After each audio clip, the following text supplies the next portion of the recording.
கிறிஸ்து இயேசுக்குள் வாழ அழைக்கப்பட்ட அனைத்து சகோதர சகோதரிகளுக்கும் தேவனால் கிருபையும் தேவ ஆவியின் ஞானமும் உண்டாவதாக. இன்னைக்கு நம்ம பார்க்க போற சத்திய வசனத்தின் சத்தியங்கள்ல எந்த வசனத்தை பற்றி நம்ம பார்க்க போகிறோம் என்றால், மார்க் எழுதின சுவிசேஷத்துல 7ஆம் அதிகாரத்துல வசனங்கள் 8 நம்ம வாசிக்க கேட்போம்.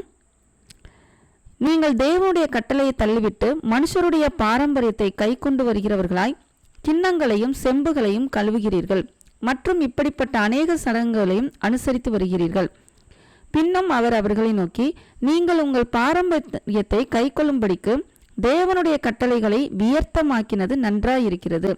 நம்ம கடைசி சத்தியத்துல எதை பத்தி பார்த்தோம் அப்படின்னா, இந்த மக்கள் எல்லாரும் உதடுகளினால் என்னை கனம் பண்ணுகிறார்கள், ஆனால் அவர்களுடைய இருதயம் தூரமாய் இருக்கிறது அப்படிங்கிறத அடிப்படையில் பார்த்தோம். அப்படின்னா என்ன அப்படின்னா, தேவன் பெயர் சொல்லிக்குவாங்க, இயேசு கிறிஸ்தின் பெயரை சொல்லிக்குவாங்க எங்க உதட்டளவுல, ஆனா இருதயத்துல இயேசு கிறிஸ்து வாழ்வாரா அப்படிங்கிறது கேள்விக்குறிதான்.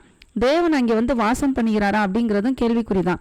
ஏன் அப்படின்னா, மனிதர்கள் உருவாக்குன பாரம்பரியத்தை, மனிதர்கள் உருவாக்குன பல ஒழுங்குமுறைகளை சபைக்குள்ள கொண்டு வந்துட்டு, இதுதான் ஒழுங்குமுறை, சபையின் ஒழுங்கு, இதுதான் கிறிஸ்துவின் சபைக்குரிய ஒழுங்குமுறைகள் அப்படின்ட்டு இன்று பல இடங்கள்ல சபைகள்ல பார்க்குறோம். அதை பார்த்துட்டு அதோட சேர்த்து இயேசு கிறிஸ்தின் பெயர் மட்டும் சொல்லிக்கிட்டு மனிதன் அவனவன் தன் சுய சிந்தனைப்படி ஒவ்வொரு ஒழுங்குமுறையும் உருவாக்கிவிட்டு அதற்கு ஏற்றவாறு மக்களையும் பின்பற்ற சொல்வது தான் இந்த இடத்துல இயேசு கிறிஸ்து நமக்கு சொல்லுகிற எச்சரிக்கையாக இருக்கின்றது. ஏன் அப்படின்னா, அப்படிப்பட்ட பாரம்பரியத்தையும் அப்படிப்பட்ட ஒழுங்குமுறைகளும் எப்படி தேவ வசனத்தை அவமாக்குகிறது அப்படிங்கிறத பற்றி தான் இன்னைக்கு நம்ம பார்க்க போகிறோம். என்ன அப்படின்னு பார்த்தோம்னா, இயேசு கிறிஸ்துவே சொல்லிட்டாரு, பாரம்பரியம் வந்துருச்சுனாலே, அதாவது மனிதன் தன்னுடைய சுய சிந்தனைக்கு ஏற்றவாறு பல பாரம்பரியங்கள், சடங்குகள், இது தேவனை தேடாதவர்களுக்கு மட்டும் இல்லை, தேடினவர்களும் பல ஒழுங்குமுறைகளை வைத்துக் கொள்கிறார்கள். பாரம்பரியம்னா சடங்காச்சாரங்கள்னா புறஜாதியார்களால் வழிபடக்கூடிய விக்கிரக ஆராதனை மட்டும் கிடையாது, நல்ல நேரம் கெட்ட நேரம் பார்க்கறது மட்டும் கிடையாது. சபைக்குள்ளேயே பல ஒழுங்குமுறைகளை வைத்துக்கொண்டு நியாயப்பிரமாணம் மாதிரி வைத்து கொண்டிருக்கிறார்கள். அதுவும் பாரம்பரியம்தான்.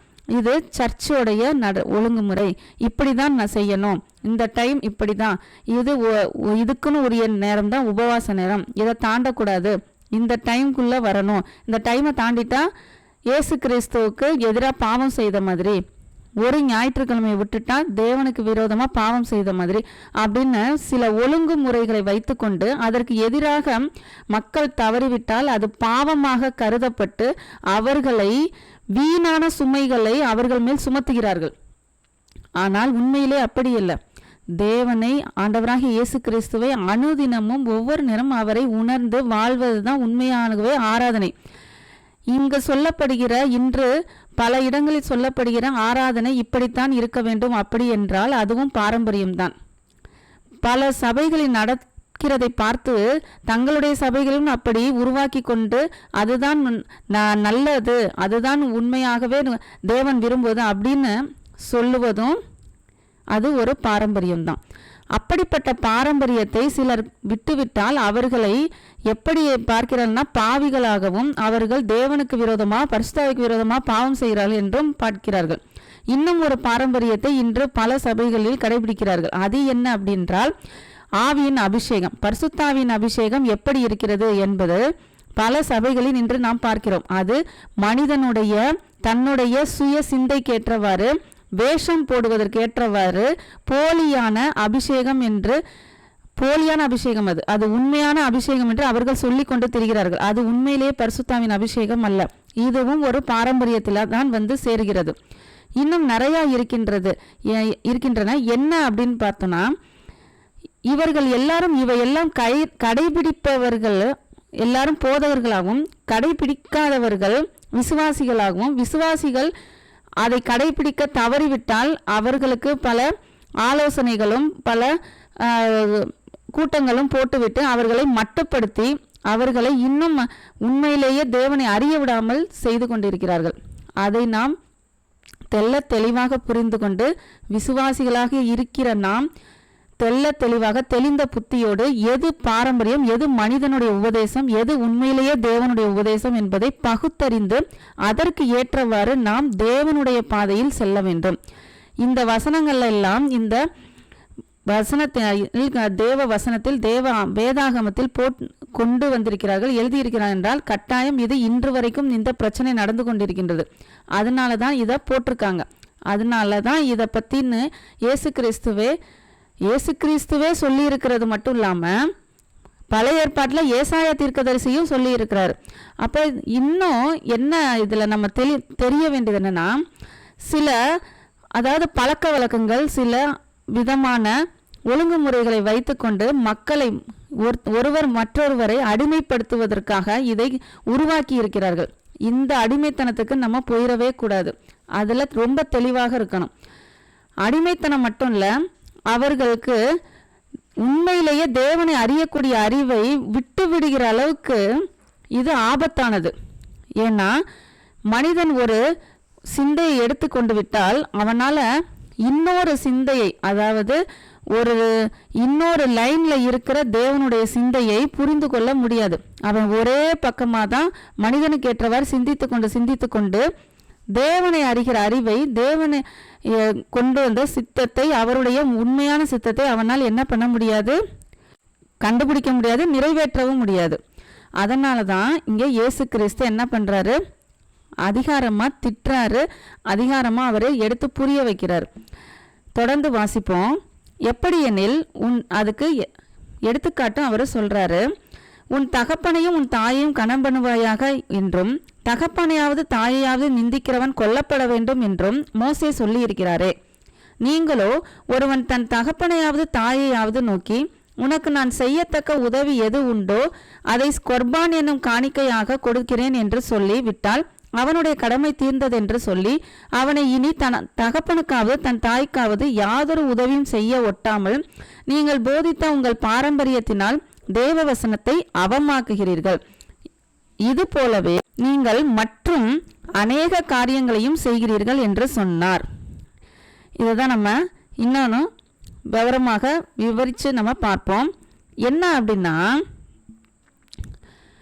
ஒரு வசனம் கொடுக்கப்பட்டிருக்கு, உன் தாயையும் உன் தந்தையும் கனம் பண்ணுவாயாக அப்படின்னு சொல்லப்பட்டதை எப்படி இவங்களால செய்யாமல் இருக்கலாம் அப்படின்னா, ஏதோ ஒரு காணிக்கையை, கொர்பான் என்று பேர் சொல்கிற அந்த காணிக்கையை கொடுத்து விட்டா என்ன பண்ணலாம், அது தாய் தந்தை அதாவது பார்த்துக்கணும் அவசியம் இல்லை அப்படின்ட்டு விட்டுறாங்க.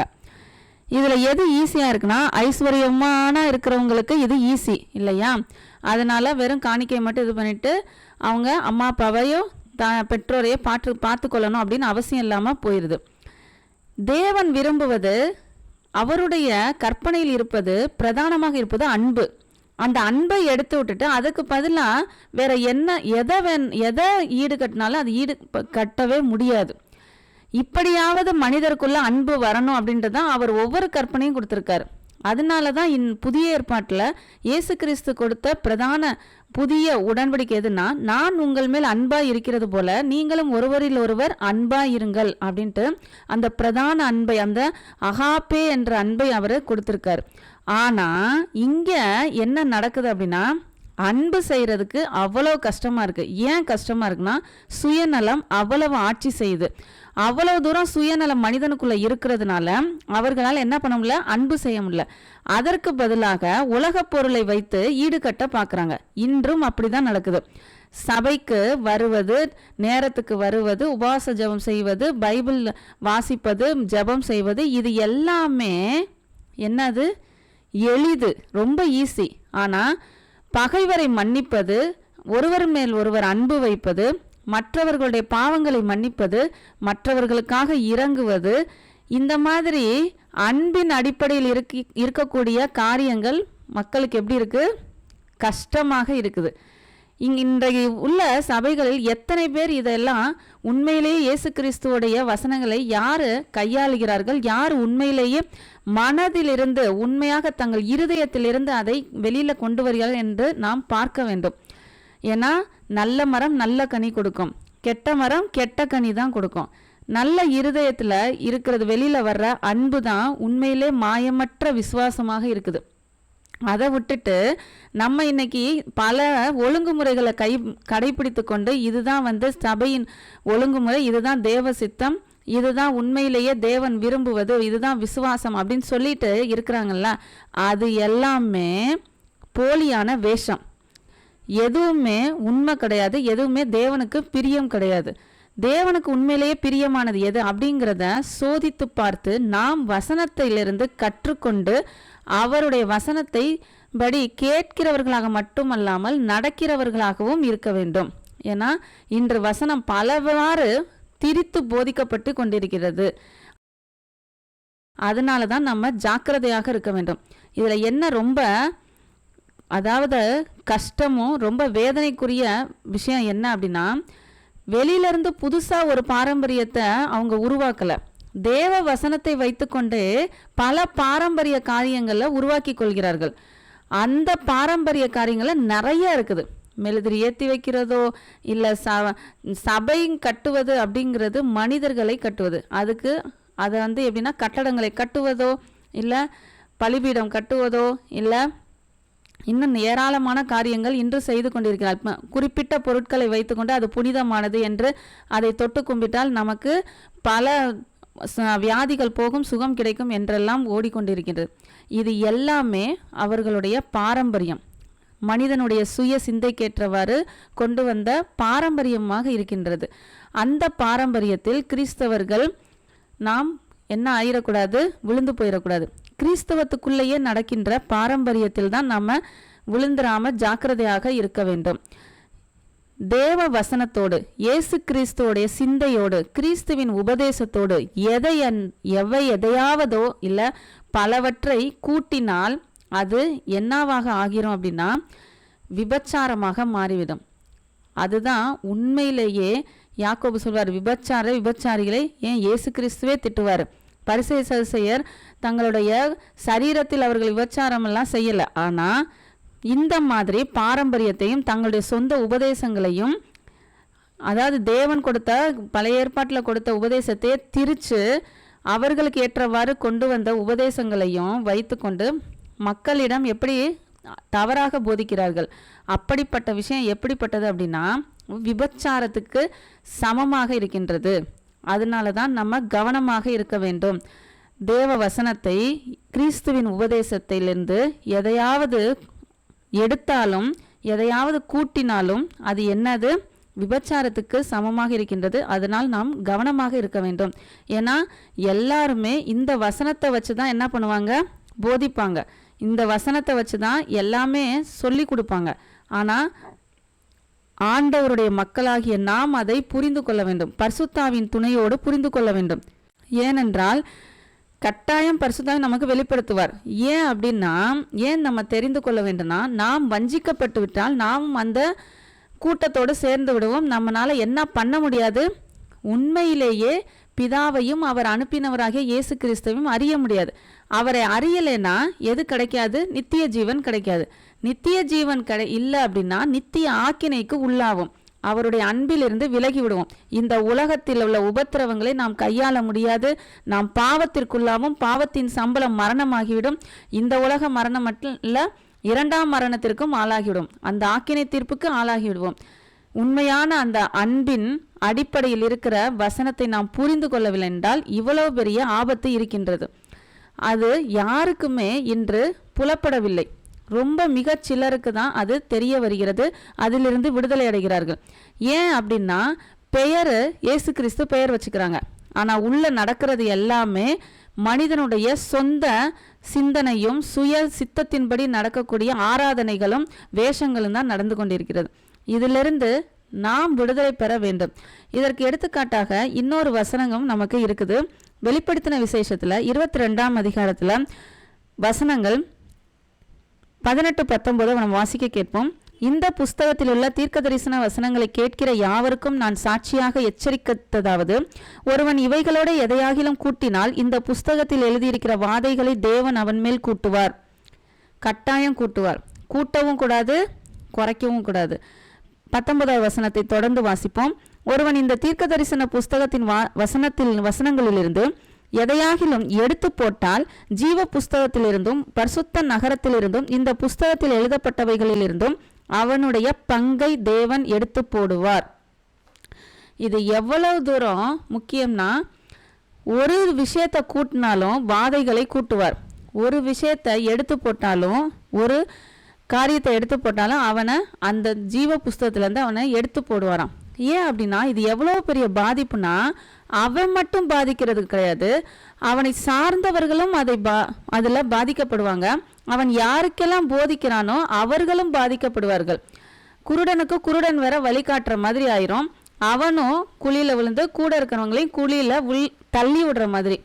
இன்று பல ஆத்துமாக்கள் இப்படிதான் வழி தவறி போகிறார்கள். ஆனாலும் ஞானமானது அதன் பிள்ளைகளால் நீதியுள்ளதென்று ஏற்றுக்கொள்ளப்படும்.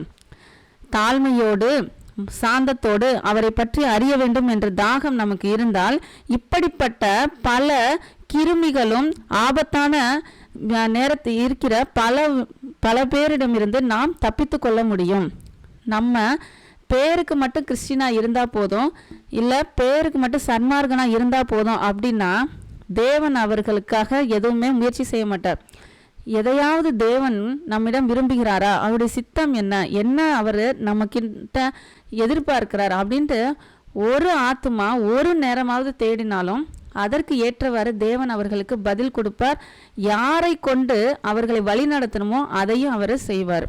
இந்த விஷயத்தை மட்டுமாவது நம்ம எடுத்துக்கொள்ளலாமே. இது ரொம்ப எளிது தானே, ரொம்ப ஈஸி.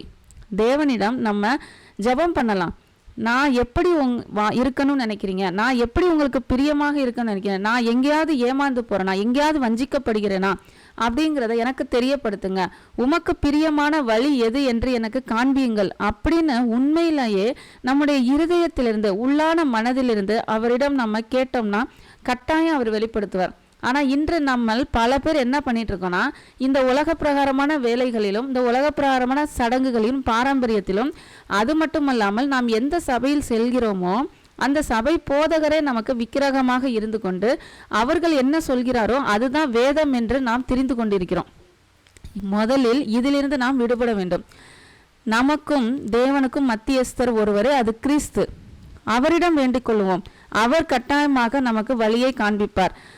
அவர் காண்பிப்பது மட்டுமல்லாமல் நம்மை வழி நடத்துவதற்கு யாரையாவது அனுப்புவார். அது அவர் அனுப்புனவர் தான் என்பதை நமக்கு தெள்ள தெளிவாக காண்பிப்பார். அதை விட்டு இவங்க சொன்னாங்க, அவங்க சொன்னாங்க, இந்த சர்ச்சில் 1000 பேர் இருக்காங்க, அந்த சர்ச்சில் 10,000 பேர் இருக்காங்க, எண்ணிக்கையின் அடிப்படையில் எந்த சபைக்கும் போகக்கூடாது. அவர் சொல்லிட்டார், எங்கே 2-3 பேர் இருக்கிறார்களோ அங்கே அவர்கள் நடுவே நான் கூடியிருக்கிறேன், நான் இருக்கிறேன், நடுவில் இருக்கிறேன் அப்படின்னு சொல்லிட்டாரு. அப்போ அவருக்கு சபை என்பதற்கு அர்த்தத்தோடு நாம் முழுமையாக புரிந்து கொள்ள வேண்டும். குறைந்தபட்சத்தில் 2 பேர் இருந்தாலும் ஒரே மனதோடு அவருடைய சித்தப்படி இருந்தால் அங்கே இயேசு கிறிஸ்து இருக்கிறார். ஆனால் இன்னைக்கு நம்ம என்ன நினைக்கிறோம்னா, 10,000 பேர் இருக்க இடத்துல இயேசு கிறிஸ்து இருக்கான்னு நினைக்கிறோம். இல்லை, 10,000 பேரும் வேற சிந்தையோடு இருந்தால் அங்கு இயேசு கிறிஸ்து வாசம் பண்ண மாட்டார்.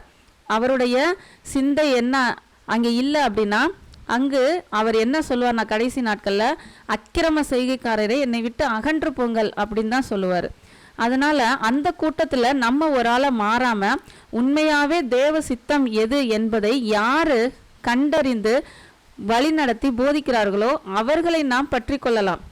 அதை விட்டுட்டு ஃபேஷனுக்காக ஸ்டைலுக்காக இருக்கிற இன்னைக்கு உள்ள சர்ச்சுக்காகவோ, இன்னைக்குள்ள அது சர்ச்சுன்னே சொல்ல முடியாது, அந்த மாதிரி கூட்டங்களுக்கு நாம் செல்லாமல் இருப்பது நமக்கு நல்லது. இதை தான் அன்னைக்கே ஆண்டவராக இயேசு கிறிஸ்து நமக்கு சொல்றார். அவருடைய உபதேசத்தில் எதையாவது கூட்டினாலும் அது பாவம், எதையாவது எடுத்தாலும் அது பாவம். கூட்டுறது தான் இன்னைக்கு அதிகமாக நடக்குது. என்ன அப்படின்னா, அவரவர்கள் சில விஷயங்களை பாரம்பரியமாக கை கொண்டு, இது எங்கள் சர்ச்சு பல 100 வருடங்களாக நடக்கின்றது, 50 வருடங்களாக நடக்கின்றது, பாரம்பரிய கிறிஸ்தவர்கள் நாங்கள் அப்படின்ட்டு அது சொல்லும்போதே பாருங்களேன், பாரம்பரிய கிறிஸ்தவர்கள் அப்படின்னா பல தலைமுறையாக இருக்கிறாங்களாம். இங்கே தலைமுறைக்கெல்லாம் வேலை இல்லை. அவனவன் தனித்தனியாக மனம் திரும்ப வேண்டும். அப்பா அம்மா மனம் திரும்பிட்டாங்க, பிள்ளைங்களுக்கும் பரலோகம் அப்படின்லாம் சொல்ல முடியாது. தனியாக மறுபிறப்பாகணும், மனம் திரும்ப வேண்டும். அப்படி இருந்தாதான் அவன் உள்ள நுழைய முடியும். இடுக்கமான வாசல் வழியாக நுழைபவர்கள் ரொம்ப ரொம்ப சிலர். ஏன்னா கண்டுபிடிக்கிறவரே சிலர்னா நுழைபவர்கள் அதை விட சிலர். இப்படிப்பட்ட விஷயங்களை, காரியங்களை நம்ம புரிந்து கொண்டு நாம் அவருடைய வசனத்தை உண்மையாகவும் ஆழமாகவும் அன்போடும் நாம் தியானித்தால் இப்படிப்பட்ட பெரிய ஆபத்தான விளைவுகளிலிருந்து நாம் தப்பித்து கொள்ளலாம். ஏன்னா இது பெரிய ஆபத்துனா, இது இயேசு கிறிஸ்துவை பெயரின் கொண்டு நடக்கின்றது. அதனால தான் நம்மளால் கண்டுபிடிக்க முடியல. அவருடைய வசனத்தை அடிப்படையாக வைத்து திரித்து போதிக்கிறார்கள். அதனால தான் அவருடைய அப்போஸ்தலர்களே என்ன சொல்கிறாங்க, கள்ள கிறிஸ்துக்களும் கள்ள தீர்க்கதரிசிகளும் வருவாங்க. பாருங்கள், கள்ள கிறிஸ்துக்கள் அப்படின்னா என்ன அர்த்தம்? கிறிஸ்துவை நாமத்தை வைத்துக்கொண்டு பலவாறு உபதேசிக்கப்படுகிறோம். அதனால் நம்ம ஜாக்கிரதையாக இருந்து கொண்டு இந்த விபச்சார சந்ததியோடு, இந்த விபச்சாரம் பண்ணுகிற இயேசு கிறிஸ்துவின் உபதேசத்தை மாற்று உபதேசம் பண்ணி அந்த கூட்டங்களுக்கு நாம் விலகி இருப்பது நமக்கு நல்லது. அதனால் தேவ வசனத்தை நாம் உண்மையாக சத்தியத்தோடு புரிந்து கொள்வதற்கு தேவன் நம்மை தெரிந்தெடுத்திருக்கிறார், ஏற்படுத்தியிருக்கிறார். நாமும் மற்றவர்களுக்கு இந்த உண்மையான சத்தியத்தை வெளிப்படுத்தி பல பேரை நாம் காப்பாற்ற வேண்டும். அடுத்த சத்தியத்தில் இன்னொரு சத்தியத்தை நம்ம பார்ப்போம்.